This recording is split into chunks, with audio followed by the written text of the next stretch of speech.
Olá, pessoal, tudo bem? Boa tarde, né? Agora são 4h23. Hoje a gente tem aula de saúde do idoso e a gente vai falar sobre nutrição da pessoa idosa. Deixa eu abrir para vocês nossa aula.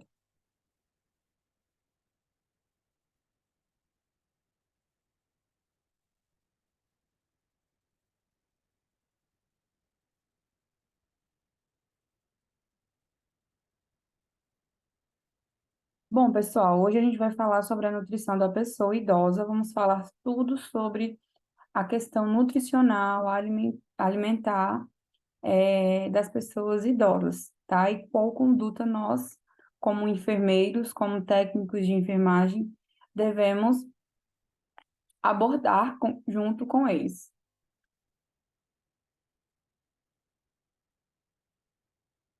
Vamos começar aqui, deixa eu colocar essa fotinha pra cá. Vamos começar pela introdução, que vai falar que o envelhecimento ele é um processo complexo, irreversível, progressivo e natural, que é o que a gente sabe, né?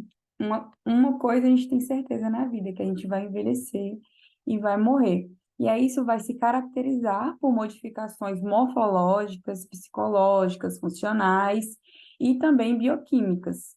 E aí essas formas, essas caracterizações, elas vão influenciar a nutrição e alimentação das pessoas, independente se elas forem idosas ou não. Na pessoa idosa, um estado nutricional adequado, ele vai contribuir de forma significativa para haver um aumento da incapacidade física, da mobilidade e da mortalidade condicionada à qualidade de vida.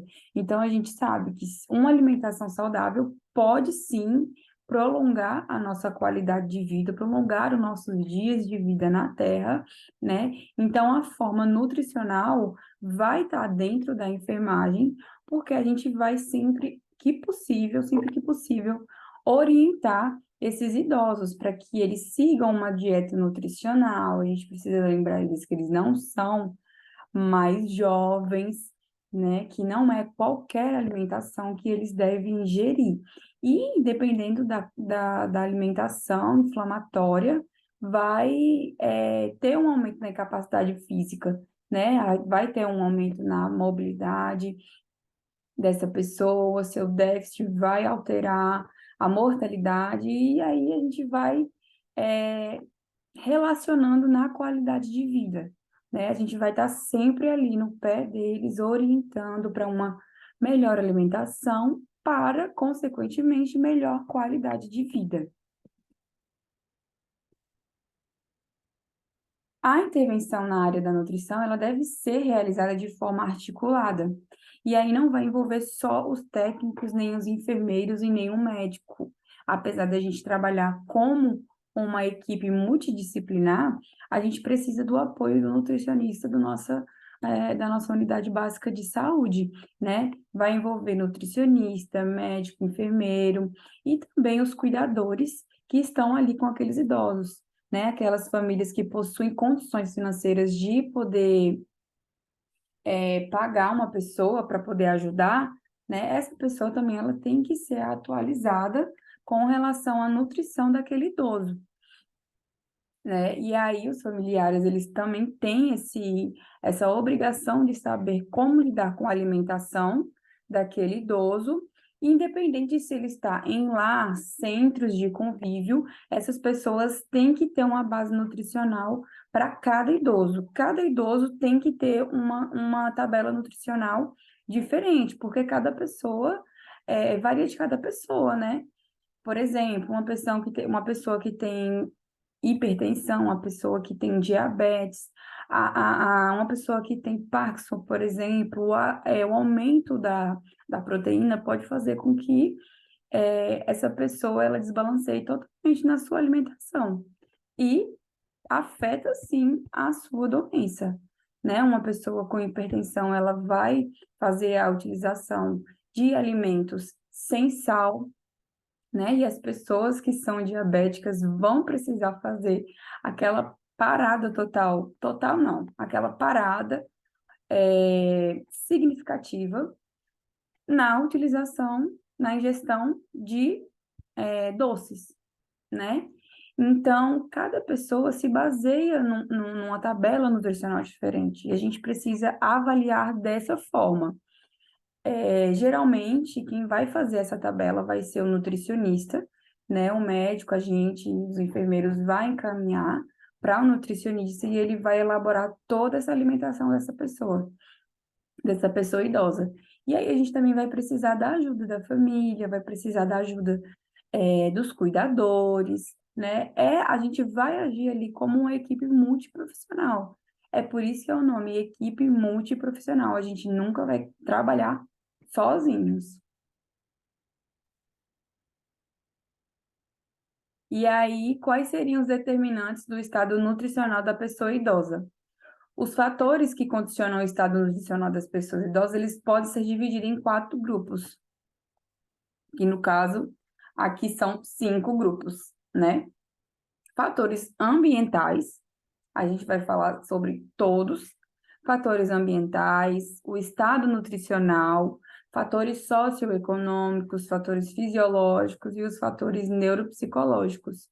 Tudo isso liga uma coisa, liga a outra. E aí a gente vai ver a questão dos fatores ambientais. Ao toque da professora, tem que deixar certinho.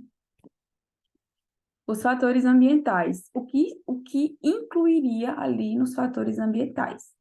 A habitação inadequada, né? Um paciente que ele não possui uma moradia adequada influencia muito no seu psicológico, no seu neuropsicológico, como a gente viu acima.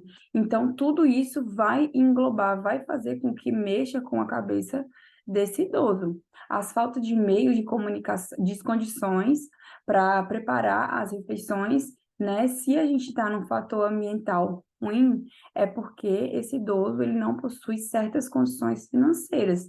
Então, automaticamente, os meios de condições para preparo de refeições vai ser um impasse também, né? E a dificuldade de acesso para compra para determinados tipos de alimentos. Então, assim, não tem como a gente querer que esse idoso entre numa dieta, entre numa fase de alimentação saudável, sendo que ele não tem condições de comprar esses tipos de alimentos, porque a gente sabe, né?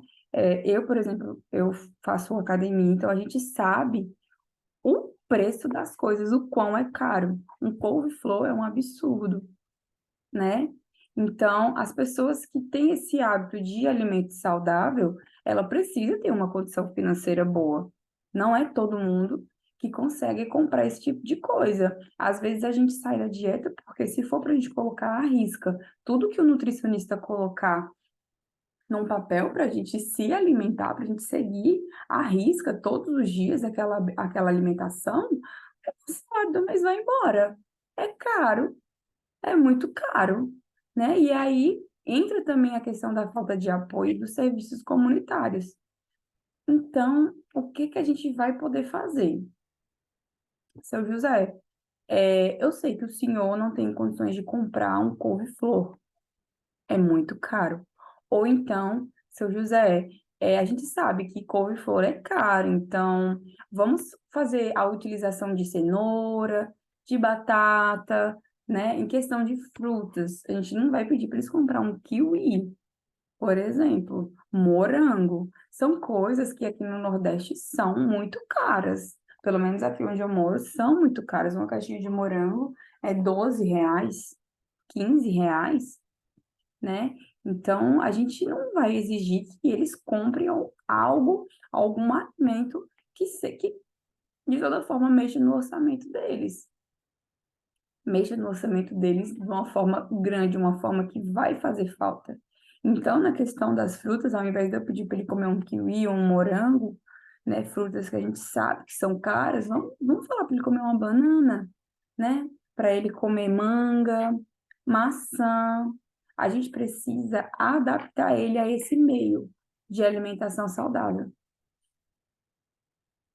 E aí a gente tem os fatores neuropsicológicos também, que vão incluir as doenças neurológicas, Tá, mas o que isso vai afetar a questão da alimentação? A diminuição da capacidade cognitiva vai fazer com que esse idoso perca totalmente o apetite.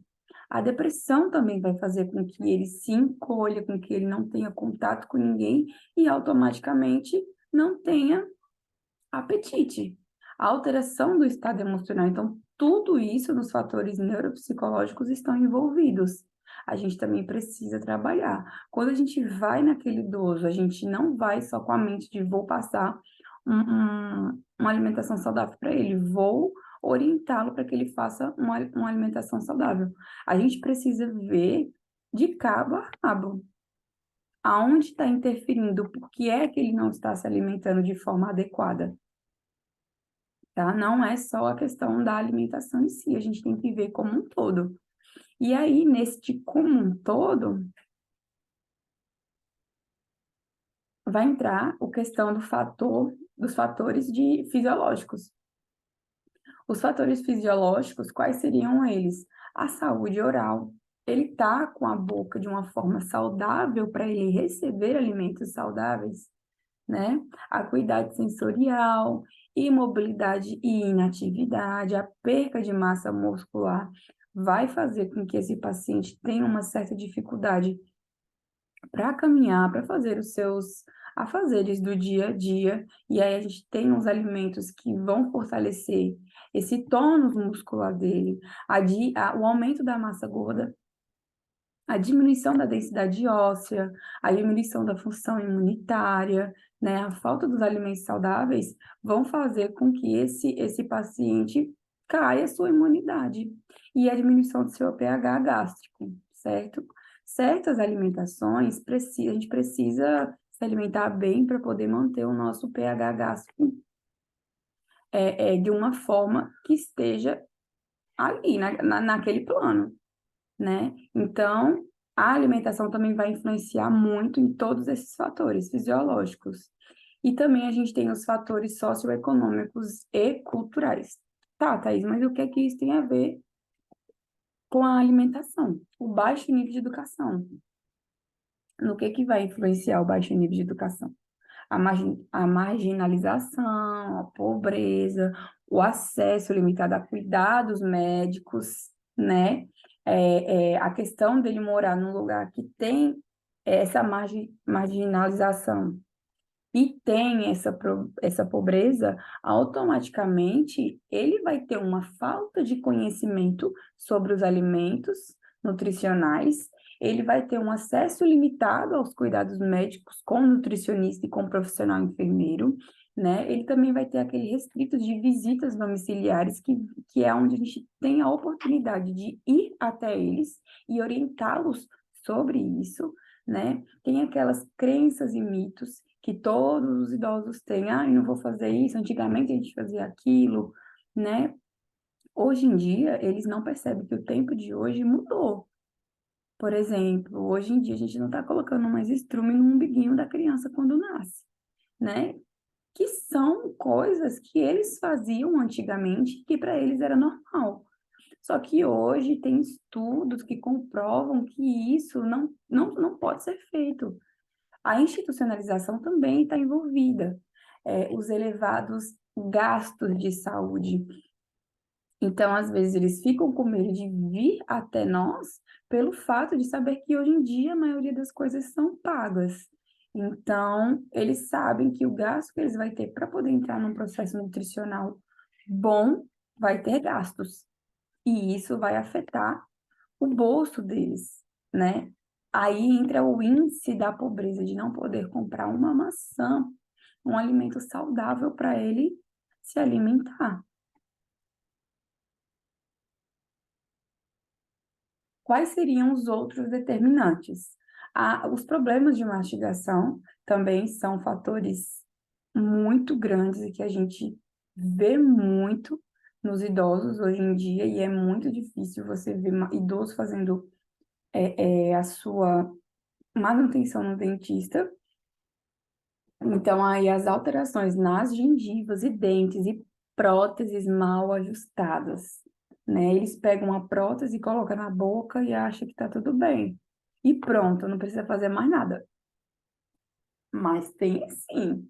Os problemas de deglutição também são causados devido a próteses mal ajustadas, devido aos dentes que não estão sendo higienizados de forma correta, o excesso de cárie, a produção insuficiente de saliva, tudo isso influencia eita, quase que não sai, eu tô igual aí na sala, hein? Tudo isso influencia na deglutição desses pacientes, né? Vai impedir com que eles comam coisas mais rígidas, vamos dizer assim, como, por exemplo, uma mandioca, carne, proteínas, né? Isso daí vai dificultar na deglutição desse paciente. E aí também tem a perca ou a diminuição da capacidade sensorial. O que seria, o que estaria incluso na perca ou na diminuição da capacidade sensorial? As alterações fisiológicas no paladar também, visão e olfato. E aí a gente tem as patologias que estão envolvidas na questão oral do nosso paciente. A anorexia, infecções gengivais ou outros tipos de infecções que tem na boca, hipertiroidismo, gastrite, intolerâncias alimentares e etc. Gente, é importante lembrar que esse cuidado com a boca, a higienização da boca do paciente é de suma importância, não só para a questão alimentícia, mas também pela questão saudável da boca desse paciente. Alguns pacientes que não recebem visitas domiciliares, que possuem um livre-arbítrio de comer o que quer, mas eles também têm aquela dificuldade de deambular, né? Eles não possuem ninguém ali para cuidar deles. Tem casos de pacientes que têm miíase na boca. Vocês já viram um paciente com miíase? É triste, minha gente, é triste de se ver. É um paciente que é super mal cuidado, e não pense que isso só dá em idoso de velha, bem velha idade. Não, acontece com idosos novos que são abandonados pela família, né? Então, gente, é muito triste isso. E essa falta de higienização na boca, além de causar problemas seríssimos, como o aparecimento de miíase, vai prejudicar na deglutição, vai prejudicar na alimentação dele, seja ela saudável ou não. Ele não vai comer, então automaticamente ele vai emagrecer. Ele vai perder gordura. E isso não vai ser bom.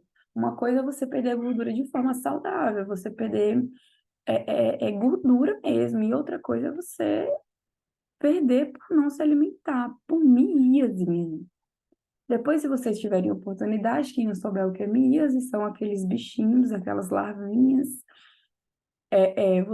Algumas pessoas chamam de tapuru, aquele que a gente encontra no feijão, na carne podre, pronto. É esse bichinho. E ele dá sim dentro da boca, dentro do ouvido, por isso essa importância da higienização com o nosso paciente idoso, né? A gente alcançar aonde ele não consegue alcançar. A desidratação também, né, vai ser a diminuição da perca da sede, o aumento da perda de líquido, e aí vai ter a infecção e utilização não fazendo a utilização de diuréticos, mas a perca de líquido é um fator prejudicial, né? É um fator que influencia a desidratação, né? As alterações gastrointestinais. Ah, eu vou comer uma coxinha, eu vou comer um pastel. Não vai rolar. Porque a utilização desses alimentos também vai causar constipação nesse paciente. Agora imagina aí, idoso e constipado, mal alimentado, desidratado, né? É triste. Essa questão Eita, meu pai.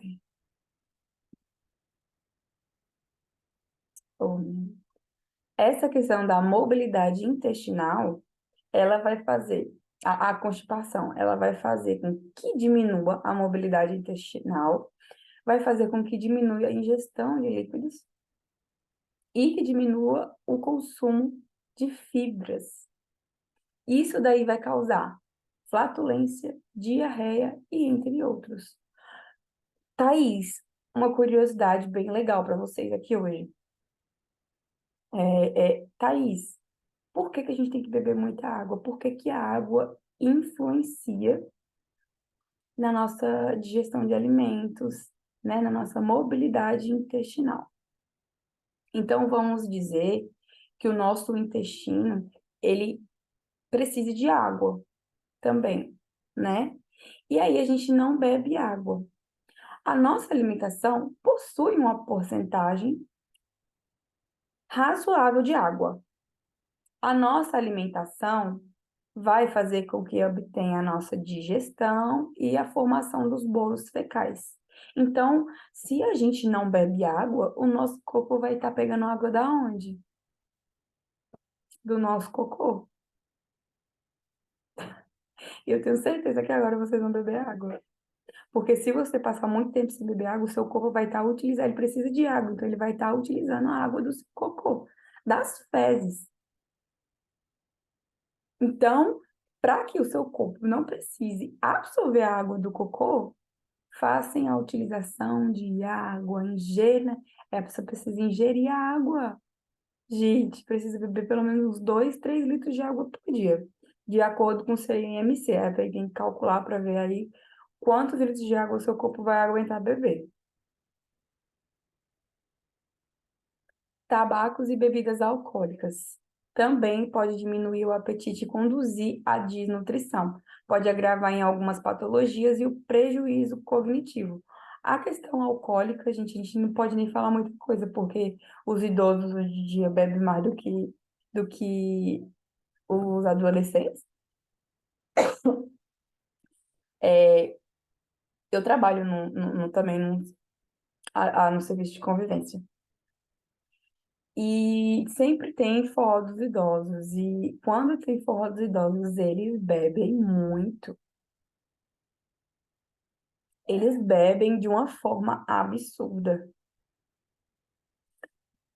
Então, acaba prejudicando de uma forma como prejudica o adolescente, também vai prejudicar o idoso.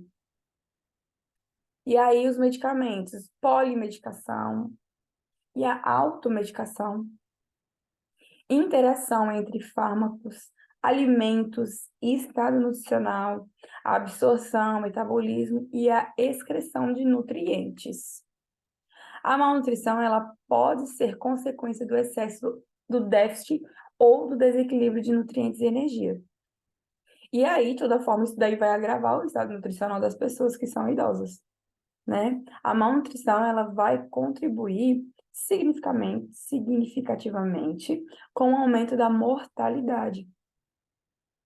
E aí, o que que isso vai causar? Isso vai causar o agravo do prognóstico dos idosos que possuem alguma doença aguda, ou então vai correr o risco de aumentar a hospitalização, aumentar os dias internados.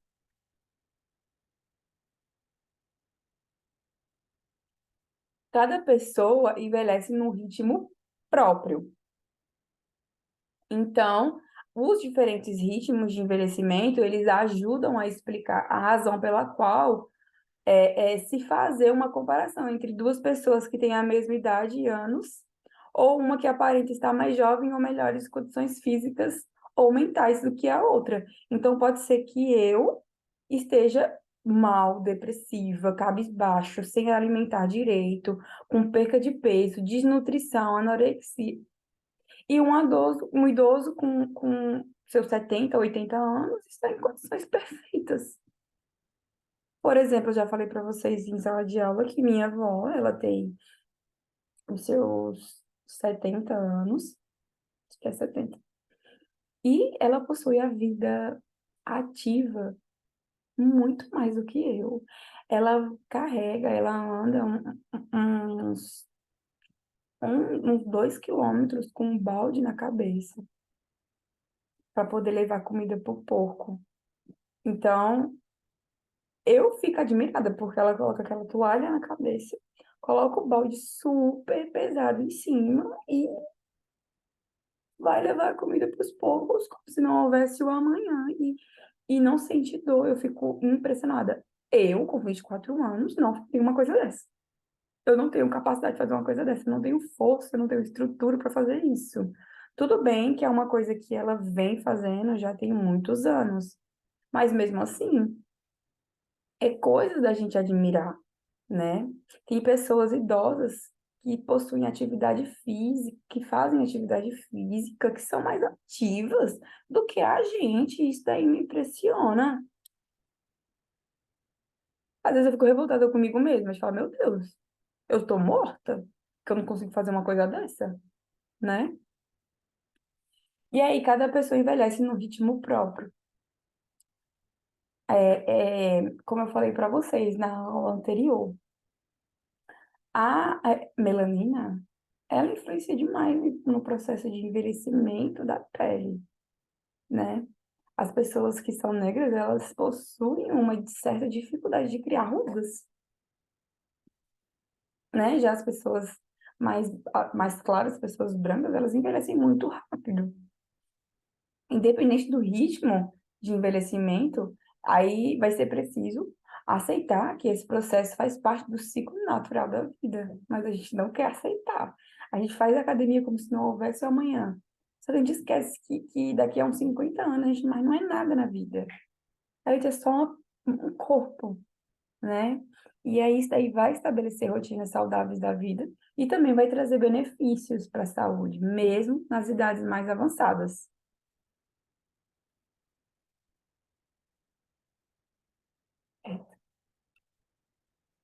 Ui, quando vai? Quais as orientações para favorecer uma alimentação saudável para pessoa idosa? O que você iria orientar se chegasse um idoso no seu PSF, no seu hospital? No seu PSF, né? Ai, desculpa, eu tô morta de cansado. No seu PSF, né? Porque no hospital sempre eles mandam retornar para o PSF, para a sua unidade básica de saúde. Com o passar dos anos, o corpo começa a apresentar naturalmente algumas mudanças, e isso é normal. Que muitas vezes essas mudanças, as pessoas demoram para cair a ficha, demora para perceber, né? Mas que podem interferir na sua alimentação. Então, você pode perceber que você está mais gordinho, você pode perceber que você está com hipertiroidismo, né? Com hipotiroidismo, você está engordando, você não sabe por quê. Então, a alimentação, ela vai influenciar. Chega uma certa idade que o seu processo metabólico vai desacelerar e você vai ter uma dificuldade de emagrecimento. A dificuldade de emagrecer vai ser grande. E aí, fechar a boca e fazer exercício só não vai bastar. Você vai deixar de ser uma pessoa sedentária, mas emagrecer vai ser um pouco difícil.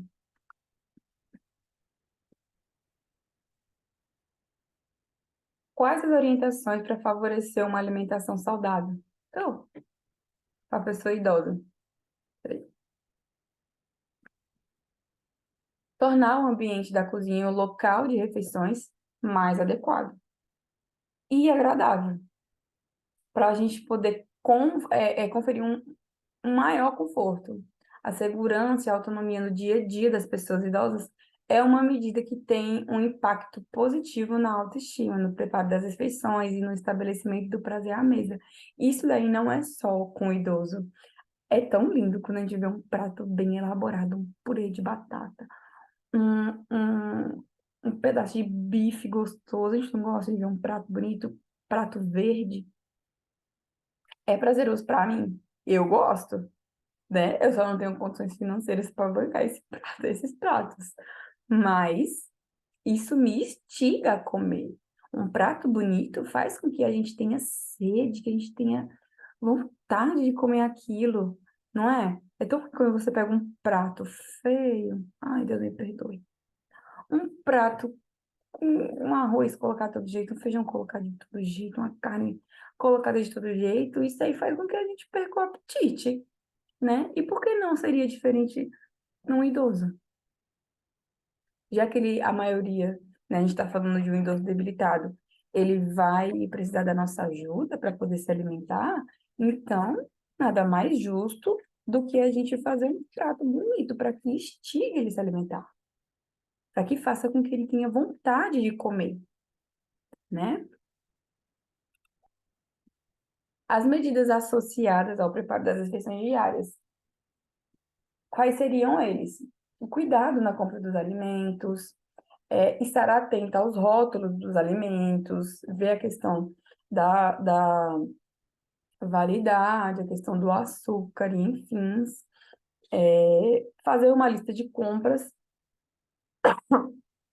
fazer uma lista de compras, o cuidado no armazenamento desses alimentos, né? A gente sabe que não pode ser expostos, higiene pessoal durante o manuseio dos alimentos. E os procedimentos de rotina são a proteção para os cabelos, no caso a utilização de toucas para a realização do preparo dos alimentos, lavar as mãos com frequência e higienizar bem os alimentos. A gente sabe que não é muito indicado a utilização de luvas nos processos, nos preparos dos alimentos, né? Porque a utilização das luvas pode causar acumular mais bactérias, né? Aí você pega em uma, pega em outra na mão, você pega, às vezes você lava, e luva não. Luva vai acumulando. Os cuidados no preparo da refeição. O ambiente onde as refeições são preparadas, ele precisa estar limpo, incluindo a superfície de trabalho. Então, os utensílios e os equipamentos que vão ser utilizados, eles devem estar limpos, né? Não pode. A gente cozinha, né? A gente sabe que a gente não pode ter ceboseira na cozinha da gente, e muito menos na cozinha de outra pessoa, principalmente no idoso, que já está apto ali a tá mais fácil, mais frágil para adquirir certos tipos de doenças, né? Então, a área de preparo dos alimentos deve estar livre de objetos desnecessários, como, por exemplo, essas coisas decorativas. Então, na hora de fazer esse alimento, é bom a gente tirar tudo que tem ali em cima da mesa e colocar somente o que vai ser utilizado. Orientações especiais para auxiliar a autonomia da pessoa idosa. Então, a gente vai simplificar a colação da mesa para as refeições, né? A gente vai simplificar essa colocação da mesa posta para as refeições. Então, se ele é ativo, se ele não precisa de ajuda para colocar a sua comida, ele precisa ter as coisas ali mais fáceis para ele identificar e assim colocar no seu prato. E aí a gente vai promover os contrastes de cor entre toalha de mesa e os utensílios. A gente precisa chamar a atenção desse idoso para que instigue e ele sinta vontade de comer. Selecionar os utensílios mais adequados. Alguns utensílios disponíveis no mercado facilitam esse processo, como os talheres com cabos mais grossos, canecas com tampas e canudos são indicados para poder prevenir o derramamento do conteúdo, né? E também vai facilitar muito a ingesta dele. O aparador para pratos fundos com ventosas de borracha e vão permitir a fixação na mesa e fazer com que não tenha aquele balanceado do prato. Aquele mexe do prato, o prato vai ficar fixo ali e não vai correr o risco de derramar.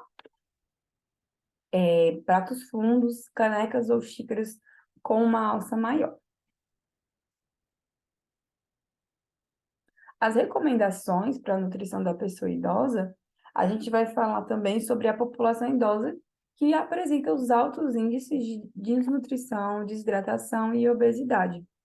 Tais condições, elas podem gerar graves consequências para a saúde, principalmente nesta faixa etária, né? Então, o índice de desnutrição, desidratação e obesidade na fase idosa é muito grande.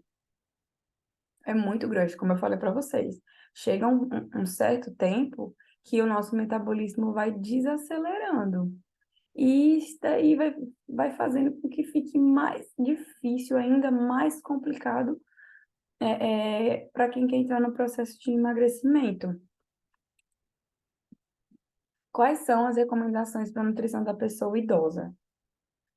A gente vai falar sobre a ingestão energética e os idosos, que deve ser entre 30 calorias por dia, tá? Este valor ele deve ser individualmente ajustado quanto ao estado nutricional, nível de atividade física, estado da doença e da tolerância. Então, tudo isso a gente vai de acordo com a base nutricional de cada idoso, tá? E isso daí quem vai passar vai ser o nutricionista. A ingestão de proteínas em idosos, ela deve ser de pelo menos 1 grama por dia. Então, como eu falei para vocês, tem certos tipos de doença que o aumento da proteína vai fazer com que perca o efeito do remédio, como o Parkinson, por exemplo. O valor também ele deve ser individualmente ajustado, tá? De acordo com o nutricionista de cada pessoa. As mulheres mais velhas, elas devem receber de pelo menos 1,6 litros de bebida por dia, enquanto os homens, 2 litros por dia. A menos que haja uma condição clínica que exija uma abordagem diferente. Então, nessa questão da ingesta de líquido, né, de água, a gente, é que nem eu falei para vocês, vai ser avaliado conforme o IMC de cada pessoa, o quanto o seu corpo vai aguentar de litros por água, por dia, para beber a água. As restrições de alimentares que podem limitar a ingestão de alimentos são potencialmente nocivas e devem ser evitadas. Então, a gente não pode proibir totalmente. Também isso vai mexer com o psicológico do nosso paciente, né? Então, já não quero que você coma nada de doce. Aquele docinho que você gosta, de banana, doce de leite, de jeito nenhum. Não pode sentir nenhum cheiro. Ele vai ficar triste, né? Ele vai ficar com aquilo na cabeça, poxa, eu gosto do meu docinho. Então, quem vai falar isso não é você, tá? É um nutricionista. O quanto que você vai poder de comer daquele docinho. Não é parar. É que nem dieta. A gente faz dieta, porém não é para exterminar aquilo da nossa vida, né? É pra gente diminuir a quantidade. E aí a gente vai fazendo desmame conforme o que o paciente está aguentando fazer.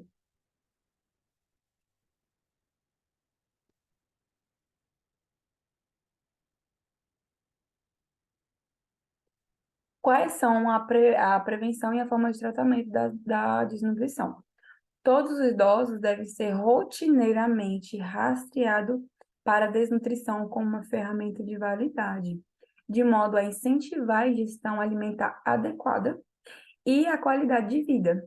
Os seguintes cuidados devem ser oferecidos para idosos desnutridos ou em risco de desnutrição. Quais são eles? As assistências na hora das refeições, ambiente familiar agradável e compartilhado com outras pessoas, educação nutricional também, ele precisa ver a alimentação que ele vai estar fazendo no decorrer do dia. O incentivo ao exercício físico precisa ter, nem que seja aquela caminhada básica na parte da tardezinha ou no início da manhã, né? Não que a gente tem que pegar sol, né? Não é para pegar sol. Mas uma caminhadazinha, tem gente que caminha em volta de casa. E isso já é muito bom para suas condições motoras, né? E a quantidade adequada de energia de proteína. A prevenção e o tratamento da desnutrição. Para apoiar a ingestão diética adequada, as modificações alimentares elas podem ser necessárias. E aí, quais seriam elas? A inclusão de alimentos fortificados, né? Lances adicionais, chamado de finger foods, e esses lanches adicionais são entre a pausa entre o café e o almoço e o lanche da tarde, tá? E a janta. É indicado que tem aquela alimentação certa, a gente tem 6 alimentações por dia, né? Mas ninguém vai fazer isso, acho que vai engordar. Mas não, é uma forma de você, não, assim, tem que ser um alimento saudável, óbvio, né? Ao haver sinais de disfagia, ou problemas de mastigação, a gente tem que oferecer os alimentos com texturas modificadas, com texturas mais sólidas, como um purê de batata, uma banana amassada.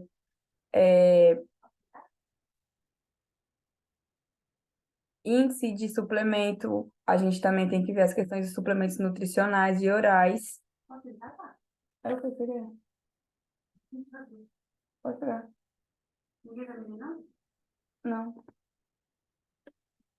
E aí a gente vai indicar esses suplementos nutricionais e orais, que são os famosos SNO, quanto o aconselhamento hospitalizado ou ainda na sala, na alta hospitalar.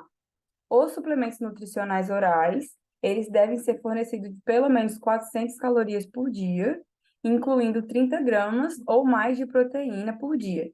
E aí vai ser mantido por pelo menos um mês, sendo avaliada constantemente.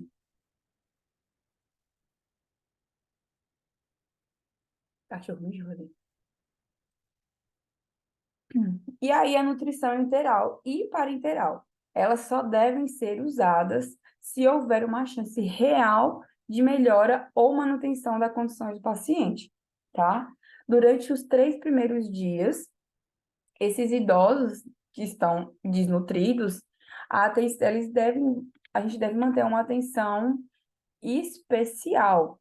Então, durante esses 3 primeiros dias da nutrição enteral ou da nutrição parenteral, os idosos, eles precisam ter uma atenção especial, né, que deve ser dada dos níveis sanguíneos de fosfato, magnésio, potássio e tiamina, que devem ser suplementados mesmo em caso de deficiência leve.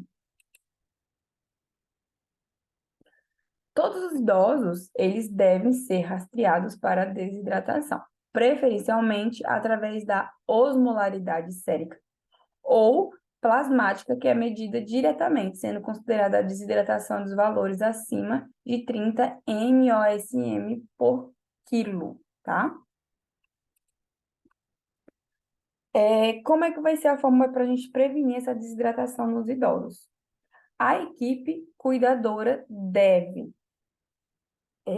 encorajá-los a consumir quantidades adequadas de líquidos de acordo com suas preferências, oferecer bebidas com alta frequência, apoiar os idosos no momento de beber ou ir ao banheiro rapidamente, sempre que eles precisarem. Isso aqui não tem muito o que explicar, não, gente. A gente sabe que a gente precisa encorajar para que eles bebam mais água, para que eles se alimentem melhor.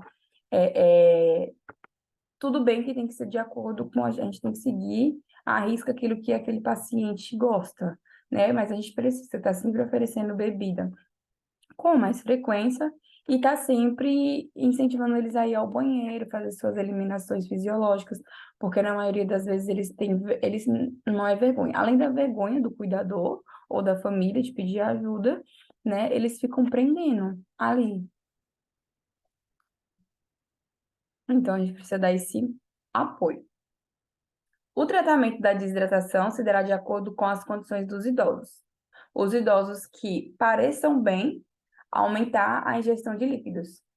Os que parecem indispostos, a gente vai aumentar a ingestão de líquidos e oferecer fluidos subcutâneos ou intravenosos, que seriam os soros e as vitaminas. Os idosos incapazes de beber, a gente vai oferecer fluidos intravenosos, que seria já o soro, tá? E aí, gente, a gente vai falar sobre a nossa atividade avaliativa. Sim, vai ter atividade avaliativa para somar com a prova, tá? A prova de saúde do idoso, que será no dia 14 de agosto.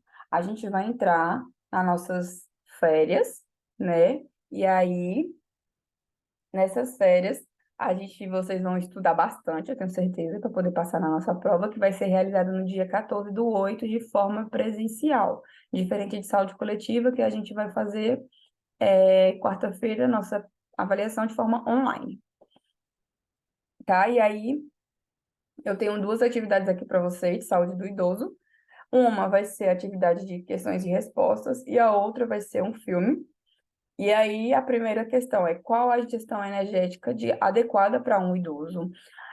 Qual o valor da ingesta de proteína ideal para um idoso? Como seria a prevenção para o tratamento da desnutrição do idoso? Quais as medidas nutricionais para um paciente obeso e fumante? E aí vocês vão colocar com a palavra de vocês, tá? Não quero nada de estar copiando do coleguinha, de jeito nenhum. Eu vou ler todos os trabalhos. O psicológico afeta a falta de apetite da pessoa idosa? Por quê? E aí você vai explicar. A atividade avaliativa, tem que colocar tudo mastigadinho assim, porque tem gente que não entende. A gente vai assistir um filme, tá? O nome do filme é Viver Duas Vezes. É uma história muito interessante de um pai com uma filha e esse pai ele tem Alzheimer, tá? Então vocês vão assistir esse filme muito bom, se eu não me engano, tem na Netflix, mas também tem no YouTube para quem não tem Netflix. E aí vocês vão assistir esse filme e vão fazer um relatório e entregar para mim, tá certo? Relatório tá, eu não quero relatório pequenininho de 10 linhas, não. Eu quero um relatório falando, destrinchando aí o filme. Essas questões, as questões anteriores, que são essas daqui, elas vão valer um ponto. E o relatório vai valer um ponto também, o que na somativa vai dar 2 pontos se vocês entregarem as duas atividades. Então, essas duas atividades vão ser entregues para mim no dia da prova. Eu poderia passar isso aqui na próxima aula? Eu poderia, mas eu estou dando um tempo gigantesco para vocês fazerem isso. Então, por favor, não me decepcione, não. E quem não entregar não vai receber nota, tá? Simples e fácil assim. Vocês têm um pouquinho de preguiça de estudar para as provas. Então, vamos lembrar que a prova vai ser presencial, a prova de saúde do idoso. Vocês têm a nota do seminário, né? Teve pessoas que não apresentou o seminário tão bem assim. Eu não achei que estudou para apresentar aquele seminário, até porque se fosse uma prova, vocês deviam estudar para poder falar sobre aquele assunto e, felizmente, eu não fiz isso, né? Então, assim, eu não reprovei para não a pessoa não reprovar mesmo, mas na prova objetiva, infelizmente, não vai ter ajuda, tá? Vai ser atividade, eu vou passar as questões para vocês. Quem passar bem, quem não passou, não adianta ficar chorando, professor, me ajuda, sem a pessoa ter ajudado. Então, assim, Deus ajuda quem senta e estuda. É injusto, as pessoas que passaram por mérito, estudaram e passaram. Aplaudo demais, sou fãzaça desses tipos de aluno. Agora, é injusto com eles eu ter que estar ajudando os outros alunos que não estudaram a passar, porque eu vou ser bem sincera, gente, muita gente, eu acho que se fosse para passar por mérito, só passariam umas 15 pessoas de saúde coletiva 2, saúde coletiva um. Só umas 15 pessoas passariam. Teve outras que passou rapando, mas dessa vez eu tô vendo quem realmente tem interesse e quem não tem interesse vai dançar. Então, se você não quiser reprovar a matéria novamente, estude para a prova. E eu vou passar o conteúdo antes das férias, tá? Para vocês já irem estudando. Vocês vão entregar essas atividades para mim grudadas, tá? Uma na outra. Nada de atividade separada para não ter aquele fuzuê de tá juntando depois, que é muito aluno. Então, vocês vão levar isso para mim no dia da prova, ok?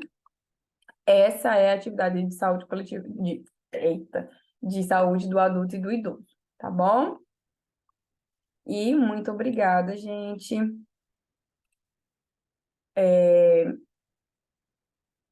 As nossas aulas estão sendo, assim, um pouco mais curtas, né? Porque a aula online é diferente. Eu vou falando sozinha, eu tô falando sozinha aqui no computador, né? Mas eu sei que vocês me respondem aí do outro lado quando vocês estão assistindo a aula, eu sei que vocês falam, é bem, professor, igual vocês ficam na sala de aula, que eu adoro quando eu tô falando e vocês interagem comigo. Então, um beijo no coração de vocês. Lembrando que estou disponível para responder as perguntas de vocês, só não no final de semana, tá bom? Então, eu estou disponível aí, no caso, para a saúde coletiva. Eu estou disponível de segunda a quarta, e para a saúde do idoso também estou disponível de segunda a quarta, tá? Que é os dias que tem aula. Quinta, sexta, sábado e domingo eu estou offline, tá bom? Um beijo no coração de vocês e que a gente inicie essa semana com muito gás e com muita força, muita garra. Vai ser uma semana maravilhosa de bênçãos, eu profetizo, tá bom? Então, um cheiro para vocês, meus amores, e até a próxima aula.